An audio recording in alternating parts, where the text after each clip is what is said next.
दोस्तों, हम सभी भारतीयों को अपने भारत देश पर इतना गर्व है कि हम लोग चाहे जिस भी देश में क्यों ना चले जाए, अपने देश का वो गौरव हमारे अंदर से कभी नहीं जाता। हम सभी भारतीयों के दिल में भारत को लेकर ऐसी देशभक्ति की भावना जगी हुई है कि अगर इस देश के लिए सब कुछ न्यौछावर करने की भी नौबत आ जाए तो हम सब खुशी खुशी अपने देश को सब कुछ समर्पित कर सकते हैं। लेकिन मैं दावे के साथ कह सकता हूं कि भारत के बारे में एक ऐसी चीज है जो आप में से ज्यादा लोगों को पता नहीं होगी। अब मैं जानता हूं कि ये सुनने के बाद आप सभी का रिएक्शन होगा कि अच्छा, हमको सिखा रिया है। लेकिन यार मेरी पूरी बात तो सुनो। क्या आपको पता है कि हमारा भारत देश आखिर कैसे धरती पर उत्पन्न हुआ होगा? मेरे कहने का मतलब यह है कि आखिर इंडिया की ओरिजिनेशन कहां से शुरू हुई और हिमालय के पहाड़ ऐसे क्यों बने? क्या आपने कभी भी हमारे भारत की सरजमी की उत्पत्ति के बारे में जानने की कोशिश की है? वेल, अगर नहीं की तो अब अपने दिमाग के घोड़े ज्यादा मत दौड़ाओ, क्योंकि हम लोग आज आपको इंडियन सब कॉन्टिनेंट के ओरिजिनेशन के बारे में कुछ ऐसी बातें बताने वाले हैं जिनको सुनने के बाद आप कहेंगे कि असंभव। तो हेलो गाइस, मैं कौशिक और बिना अंतरिक्ष टीवी को मीम टीवी बनाए हुए चलिए जानते हैं कि आखिर भारत कैसे बना था। दोस्तों, ये कहानी शुरू होती है आज से तकरीबन 20 करोड़ साल पहले से। ये वो दौर था जब दुनिया के अलग अलग कॉन्टिनेंट्स अनडिवाइडेड फॉर्म में सिर्फ एक बड़े से लैंड मास के रूप में मौजूद रहा करते थे और जमीन के उस बड़े से टुकड़े का नाम था पैंजिया। इस समय के दौरान धरती पर आज की तरह 7 कॉन्टिनेंट्स नहीं मौजूद हुआ करते थे और उसके बजाय सिर्फ ये एक मेगा कॉन्टिनेंट उस वक्त धरती के सेंटर में रहा करता था और इसके अलावा धरती के किसी भी कोने में जमीन का कोई भी टुकड़ा मौजूद नहीं था। अब अगर जमीन का एक टुकड़ा है तो इसका मतलब ये भी है कि पूरी दुनिया को एक ही महासागर भी संजोए होगा और यह बात पूरी तरह सच भी है, क्योंकि उस समय उस पैंजिया के चारों ओर बाकी पूरी धरती में सिर्फ समुद्र हुआ करता था और उसी मेगा ओशियन का नाम था पैंथालैसा। लगभग 1 करोड़ साल तक सभी स्थितियां सामान्य तौर पर चलती रही कि तभी अचानक धरती की टेक्टोनिक प्लेट्स में बहुत ही तेज इंपैक्ट पड़ने लगा और इस इंपैक्ट के कारण कंबाइंड फॉर्म में मौजूद वो पैंजिया जमीन के 2 भागों में डिवाइड हो गया, जिसमें से एक का नाम पड़ा लॉरेसिया और दूसरे का गोंडवाना लैंड। अब इनमें से जो उत्तरी भाग में भूमिखंड मौजूद था वो लॉरेसिया था और वहीं दक्षिणी भाग में मौजूद भूमिखंड गोंडवाना लैंड। अब यहाँ एक फन फैक्ट जान लो, और वो ये कि हमारे वर्तमान समय में नॉर्थ अमेरिका, यूरोप और एशिया उस समय लॉरेसिया में सम्मिलित रहा करते थे, तो वहीं दूसरी और बाकी बचे हुए कॉन्टिनेंट्स गोंडवाना लैंड का ही हिस्सा हुआ करते थे। इस महान थियरी को अपने सालों की रिसर्च के बाद प्रपोज किया था जर्मन पोलर रिसर्चर, जियोफिजिस्ट और मीटियोरोलॉजिस्ट एल्फ्रेड वेगनर ने, और उन्होंने लगभग 20 सालों तक हर एक देश घूमने के बाद ही अपनी इस पूरी थियरी को दुनिया के सामने पेश किया था। लेकिन दुनिया घूमते समय और रिसर्च करते समय अगर भूमि का कोई हिस्सा उनके दिमाग में सबसे ज्यादा अटक रहा था तो वो था हमारा भारतीय इलाका। उन्हें समझ नहीं आ रहा था कि आखिर हमारा भारत उनकी थियरी के हिसाब से फिट क्यों नहीं बैठ रहा है और क्यों भारत में इतनी सारी कॉम्प्लिकेशंस पाई जाती है, जिसके बाद से उनके अध्ययन में और भी कठिनाइयां आने लगी और उन्हें अपनी रिसर्च को अगले लेवल पर ले जाना पड़ा। दरअसल बात यह थी कि जब वो इंडिया में मिले फॉसिल्स को खंगाल रहे थे तो उन्होंने देखा कि यहाँ पर पाई जाने वाली करोड़ों साल पुरानी स्पीसीज के skeleton African species of animal से काफी मेल खा रहे थे। पर सोचने वाली बात यहाँ पर यह थी कि बिना ट्रांसपोर्टेशन और लॉन्ग टर्म ब्रीडिंग के इस प्रकार का कोई भी बदलाव संभव नहीं था। इसके अलावा एंशिएंट अफ्रीकन वेजिटेशन और एंशिएंट इंडियन वेजिटेशन के सबूत भी काफी सिमिलर थे, जिस कारण उनके दिमाग में शक के बादल मंडराने लगे कि आखिर ये दोनों भूभाग जो अपने से इतने दूर में मौजूद है वहां पर सेम वेजिटेशन और सेम जानवर कैसे आए थे। बस फिर क्या था, उन्होंने अफ्रीका और इंडिया की लगभग 2 बार लगातार यात्रा की और फिर वर्ल्ड मैप में इंडिया और अफ्रीका को जोड़ने की कोशिश की और जब उनके ये सभी प्रोसीजर खत्म हो गए तो फाइनली उनको अपने सवाल का जवाब मिल गया। दरअसल हुआ ये था कि जब लॉरेसिया और गोंडवाना लैंड एक दूसरे से विभाजित हुई थी तो उस वक्त इंडियन सब कॉन्टिनेंट लॉरेसिया के बजाय गोंडवाना लैंड में स्थित था। And to be exact Gondwana land के उस पार्ट में जहां आज के समय का अफ्रीका मौजूद था। लेकिन इसी डिवीजन ऑफ कॉन्टिनेंट्स के समय अफ्रीकन टेक्टोनिक प्लेट सबसे ज्यादा फ्लक्चुएशंस कर रही थी, जिस कारण लगातार अफ्रीका की जमीन में दरार पड़ने लगी। और एक वक्त ऐसा आया जब यही दरार इतनी बढ़ गई कि उसने एक बहुत बड़े हिस्से को अफ्रीका से अलग कर दिया। और जी हाँ, ये हिस्सा हमारा वही भारत था जिस पर आज हम लोग तहे दिल से गर्व करते हैं। लगभग आज से 18 करोड़ साल पहले जब ये विभाजन पूरा हुआ था तो वही इंडियन सब कॉन्टिनेंट 10 से 20 सेंटीमीटर प्रति साल की दर से सदर्न लॉरेसिया की ओर बढ़ने लगा। और आप यकीन नहीं करेंगे पर तकरीबन 140 मिलियन सालों तक समुद्र में यूं ही टहलते रहने के बाद फाइनली इंडियन सब कॉन्टिनेंट एशिया के दक्षिणी हिस्से से टकराया और तब जाकर इंडिया एशिया में सम्मिलित हो गया।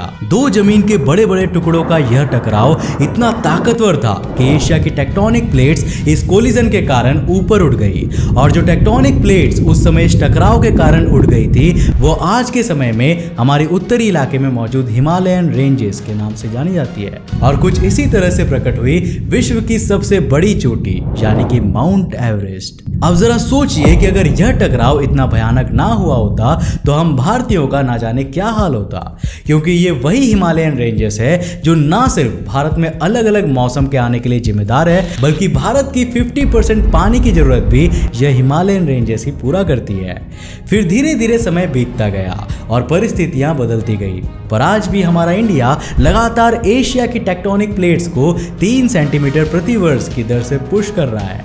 और यही कारण है कि आज भी हिमालय के पहाड़ों की लंबाई लगातार बढ़ रही है और इसी कारण एक इर्रेगुलर दर पर माउंट एवरेस्ट की चोटी भी साल दर साल ऊंची होती जा रही है। हालांकि अब इंडिया भी सिर्फ फॉरेनर्स की रिसर्च पर डिपेंड नहीं करता बल्कि आजकल दिन ब दिन भारत में भी जियोलॉजी को लेकर अलग अलग रिसर्चेस सामने आ रही है। और सबसे अच्छी बात तो यह है कि इसमें हमारे इंडिया की यंगर जनरेशंस अपना पूरा योगदान दे रही है। अब अगर आप हाल ही के स्टैट्स को उठाकर देखोगे तो आपको नई रिसर्चेस में इंडियन रिसर्चर का भी नाम कई जगहों पर दिखाई देगा। और केवल रिसर्च के फील्ड में नहीं बल्कि इन्वेस्टमेंट में भी आजकल भारत की यंगर जनरेशन ज्यादा से ज्यादा पार्टिसिपेट कर रही है। अब एग्जाम्पल के लिए स्टैट को देख लीजिए जिसके हिसाब से इंडिया में क्रिप्टो मार्केट सिर्फ एक साल के डिफरेंस में $923 मिलियन से $6.6 बिलियन तक बढ़ गई है। और यह आंकड़ा कहीं ना कहीं शो करता है कि आगे आने वाले समय में इंडियंस और क्रिप्टो करेंसी का कितना बड़ा नाता होने वाला है। भारत में लोगों की क्रिप्टो को लेकर इतनी विश्वसनीयता के दो मेजर कारण हैं। पहला तो ये कि क्रिप्टो करेंसी ही आने वाले समय में फ्यूचर होने वाला है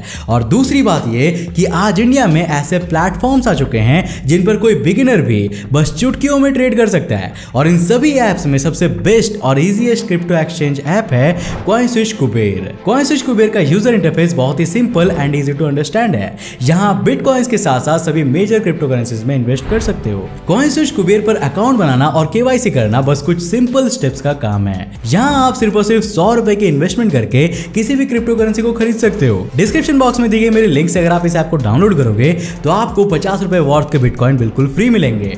एंड मोस्ट इंपॉर्टेंटली यहाँ आप अपने पैसों को इंस्टेंटली डिपॉजिट और विड्रॉ कर सकते हो और इसके लिए आपको कोई भी एक्स्ट्रा चार्जेस पे नहीं करने पड़ते। अगर आप क्रिप्टो करेंसी में इन्वेस्ट करने के बेसिक्स को सीख कर इसमें प्रो बनना चाहते हो तो कॉइनस्विच कुबेर का यूट्यूब चैनल भी है, उसे जाकर जरूर विजिट करना। लिंक आपको डिस्क्रिप्शन बॉक्स में मिल जाएगा। पर एक और बात मैं आपको यह भी बता दूं कि क्रिप्टो मार्केट बहुत ही वॉलेटाइल मार्केट होता है। यहाँ जितना प्रॉफिट है उतना ही बड़ा रिस्क भी है, इसलिए अपने पैसों को सोच समझ कर इन्वेस्ट करना, तभी आपको अच्छे रिटर्न्स मिलेंगे। तो सोच क्या रहे हो, दुनिया में आ रही इस रेवोल्यूशनरी चेंज का हिस्सा बनकर कॉइनस्विच कुबेर के साथ ट्रेड कर बेफिक्र। पर इन सारी गतिविधियों के बारे में जानने के बाद सवाल यह आता है कि क्या भविष्य में भी कभी किसी कॉन्टिनेंट से कोई बड़ा जमीनी हिस्सा अलग होकर किसी ऐसी घटना को अंजाम दे सकता है या नहीं? तो आपको हैरान करने के लिए मैं बता दूं कि यह घटना वर्तमान समय में घट रही है और धरती का एक और महाद्वीप वर्तमान समय में भी विभाजन का सामना कर रहा है।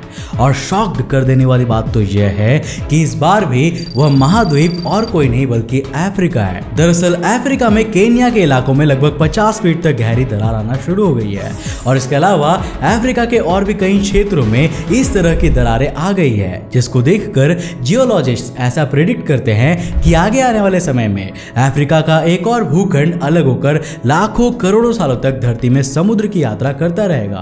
भविष्य में अफ्रीका का कितना भाग उससे अलग होगा, उसका ग्राफिकल रिप्रेजेंटेशन भी इस समय आप अपनी स्क्रीन में देख सकते हो। जैसा कि इस तस्वीर में साफ साफ दिख रहा है कि केन्या के पास वाले इलाके से अफ्रीका हल्का सर्कुलर आर्क की तरह टूट रहा है और यही हिस्सा धीरे धीरे टूटते टूटते एक वक्त आने पर अफ्रीका से पूरी तरह अलग होकर स्वतंत्र रूप से समुद्र में तैरने लगेगा। हालांकि बड़े बड़े बायोलॉजिस्ट और जियोलॉजिस्ट ये भी बताते हैं कि अफ्रीका की धरती के टूटने का यह दर अभी फिलहाल तो तकरीबन 7 मिलीमीटर प्रति साल की गति से चल रहा है, पर आगे आने वाले समय में टेक्टोनिक प्लेट्स के रिएक्शन की मदद से यह गति किस हद तक बढ़ जाएगी या फिर किस हद तक घट जाएगी, इस बारे में कुछ भी नहीं कहा जा सकता। अगर फ्लक्चुएशंस ज्यादा बढ़ गई तो हो सकता है कि धरती के अलगाव की दर 100 सेंटीमीटर प्रति वर्ष की रफ्तार तक भी पहुंच जाए, और अगर यही फ्लक्चुएशंस बिल्कुल नाम मात्र हो गई तो हो सकता है कि धरती का यह अलगाव पूरी तरह से बंद भी हो जाए। हालांकि आने वाले कुछ सैकड़ों सालों तक तो इस दर में कोई भी खासी वृद्धि की आशंका नहीं जताई जा रही है, पर धरती और अंतरिक्ष हमें कब हैरान कर दे इसकी कोई भी गारंटी नहीं है मेरे दोस्त, और इसीलिए भविष्य में क्या हो सकता है हम सिर्फ इस बारे में संभावना ही जता सकते हैं। वैसे आपको क्या लगता है, अफ्रीका का यह जमीनी हिस्सा कितने सालों में अफ्रीका से पूरी तरह से अलग हो जाएगा, और अफ्रीका से अलग होने के बाद यह आखिर कौन से महाद्वीप पर जाकर जुड़ जाएगा? इस बारे में अपनी राय हमें नीचे कमेंट में जरूर देना। मुझे उम्मीद है दोस्तों कि आज की इस वीडियो से आपने काफी कुछ नया सीखा। अगर सीखा तो इस वीडियो को एक लाइक करना तो बनता है यार, और साथ ही अपने फ्रेंड्स और फैमिली के साथ जरूर शेयर करना। दोस्तों अगर आप भी क्रिप्टो करेंसी में इन्वेस्ट करना चाहते हो तो कॉइनस्विच कुबेर ऐप को डाउनलोड करना मत भूलना, लिंक नीचे डिस्क्रिप्शन बॉक्स में है। अगर आप नए हो इस चैनल पे तो ऐसे इंटरेस्टिंग वीडियोस के लिए इस चैनल को सब्सक्राइब करने के साथ साथ नोटिफिकेशन बेल को ऑन करना ताकि आप देख सको हमारे वीडियो सबसे पहले। तब तक के लिए बाय, जय हिंद।